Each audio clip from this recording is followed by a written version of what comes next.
Btr सरकनि 22,000 रांनि अनसुंथाइ मोननो हानायखौ गोजोननाय फोरमायदों देलाइस्रि सेल्फ हेल्प ग्रुपनि आइजोफ्रा।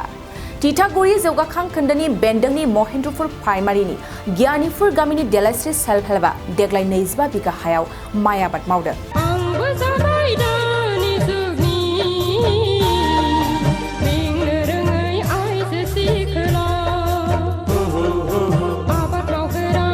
देलाइस्रि सेल्फ हेल्प ग्रुपआ बोसोरफ्रोमबो बोसोरनि मोननै फोथाराव गोरान आबाद आरो गिसि आबादखौ जिरायनाय गैयाजासे मावबोगासिनो दं आरो देग्लायनि दैज्लाङावबो गुबुननि हा लानानै गासै 25 बिघा हाखौ माइ आबाद मावदों होननानै देलाइस्रि सेल्फ हेल्पनि सोद्रोमाफ्रा फोरमायदों। 2015 मायथाइयाव गियानिफुर गामियाव गामिनि आइजोफोरजों दानानै लाजानाय देलाइस्रि सेल्फ हेल्पआ बिटिआर सरकारनि 25,000 रां अनसुंथाइखौबो मोननो हानानै गोजोननायजों बिटिआर खुंथायखौ साबायखर बावदों। बेजों लोगोसेनो फैबाय थानाय समाव बांसिननिफ्राय बांसिनै खामानि मावलांनो हानाय बायदि जाहाथे सरकारा नांगौबायदि हेफाजाब होयो बेखौ सरकारनिसिम खावलायहरदों देलाइस्रि सेल्फ हेल्प ग्रुपनि सोद्रोमाफ्रा। क'क्राझार डिस्ट्रिक्ट झारबारि जोंनि गामिया गियानिफुर। जों बोसोरफ्रोमबो मावनाय बायदिनो जों देग्लाय बोसोरावबो 25 बिघा माइ आबाद मावदों। बिदिनो आरो मेसें बोथोरावबो जों गोरान आबादफोर मावनाय जायो, जेरै हाइजें, सबाय, सिबिं, बेसर बेफोरबायदि आबादखौ मावनाय जायो।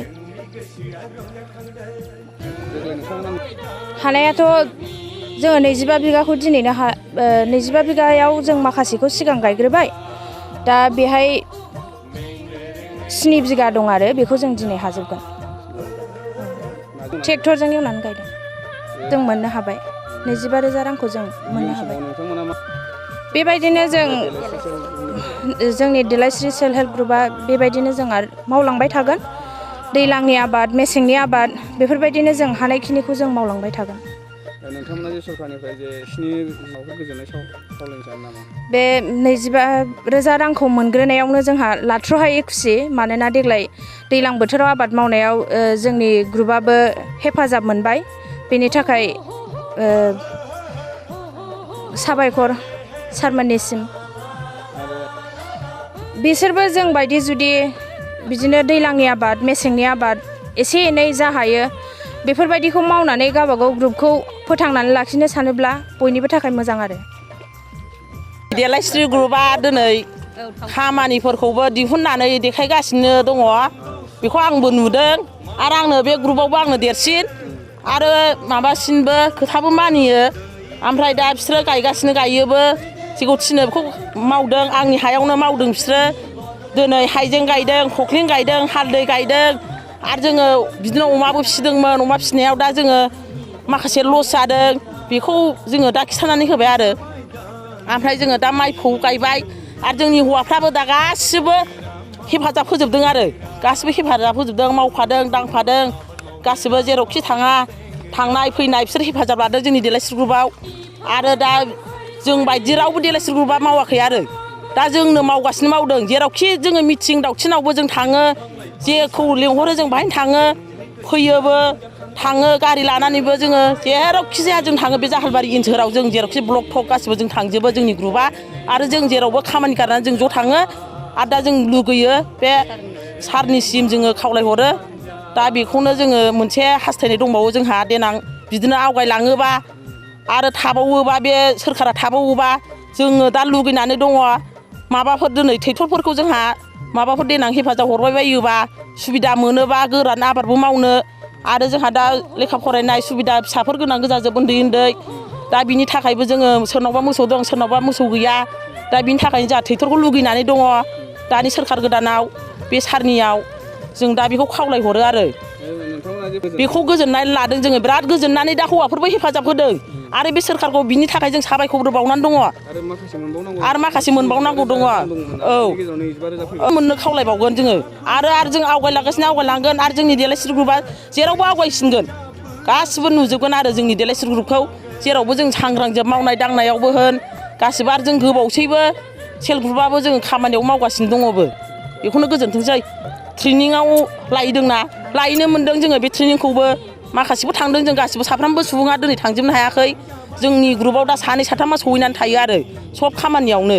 दा बिनि थाखायनो जों सारखौबो बिनि थाखायनो गोजोननाय थादोंसै आरो बे सरखार थासान्दियाव जोंहा बेखौ हास्थायनाय दङ बेखौनो लुगैगोन जोंहा बे खामानिखौनो जोंहा मावनानै जानांगौ रायजो राजानि थाखाय जोंहा गोजोननाय दङ दा जोङो गथ' गथायफ्राबो बिदिनो सोरबा मानसि दं सोरबा मानसि गैया दा खस्थ'यैनो दंथ'यो जोङो दासान्दि स्कुल थांनाय बा माबायाव थांनाय मावनाय दांनायाव गावसोरनो जायो गावसोरनो थांनाङो फिसाफ्रा बिदिनो फैनाङो सोरबा लोमजानाय सोरबा साजानाय बिदिनो थांलाय फैलाय जोंनो आरो दा ग्रुपआवनो जों हेफाजाब होलायलायो हगार हरलायलायो नायलायनोबो गथ' गथायफोरखौ लोमजानाय साजानायफोरखौबो आबाद मावनाया मोजाङैनो जागासिनो दं दासान्दि बे अमायावल' एसे लानायाव लस जादों जों दा बेखौहाय होननो हायो आरो जों खख्लिंफ्रावबो एसे दिहुननो हादों खख्लिंखौ जोङो मिलाव होदों फानदों हालदैखौबो जों मिलाव होदों फानदों जों बेजोंनो एसे खरसाफोरखौबो बावनो जों बे फैसाखौ दोननानै जोङो दा एसे फेहेरनानै लादों बिनि थाखायनो जों दिनै गोजोनथोंसै सारनिसिम जोङो बे आबादखौ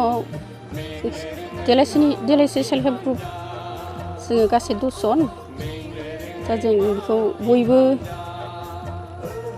बयबो गैजोबलाया नालाय बेनिखायनो जों बेखौ जाहाथे जोंनि संसार जानायफ्राव एसे हेफाजाब होनो हानाय बिनि थाखाय जों बेखौ मावनाय जादों आरो माइ आबाद 2015 जारबारि गियानिपुर डिस्ट्रिक्ट 30 बिगाखौ गायबाय औ आरो बेसेबां दंबावो दा गैला बेहायनो लास्ट जाबाय औ जोंनिनो साफा हौवाफोर जाहैबाय ग्रुपनि औ बेखौ जों मोनबाय औ उननि समाव जोङो थांखि जायखिजाया मोनसे नङा मोनसे बिदिनो प्रडाक्ट बिदि मावलांबाय थागोन आरो सरखारनिसिम आं बेखौनो खावलायहरनो सानो जाहाथे मावनानै जानायावबो जोंहा मोसौबो गैजोबलाया नालाय बिदिनो हायोबा एसे मदद हरबावनो हानाय बेखौ लुबैयो आरो जोङो सिगांनिफ्रायनो हाइजें आबाद मावदों खख्लिं आबाद जों दिनैसिम मिडिया लिंहरफेराखै दिनै जों लिंहरनानै एसे जोंनि ग्रुपखौ हाइलाइट खालामना लानो सानदों आरो जाफुंनायाथ' एखमबा समाव बिदिनो एसे लस जाबाय एखमबा एसे मोनबाय दिनै जों दा आरो एग्रिकालसार बिफाननिसिमबो मोनसे खावलायहरनो सानो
लानो हागोन।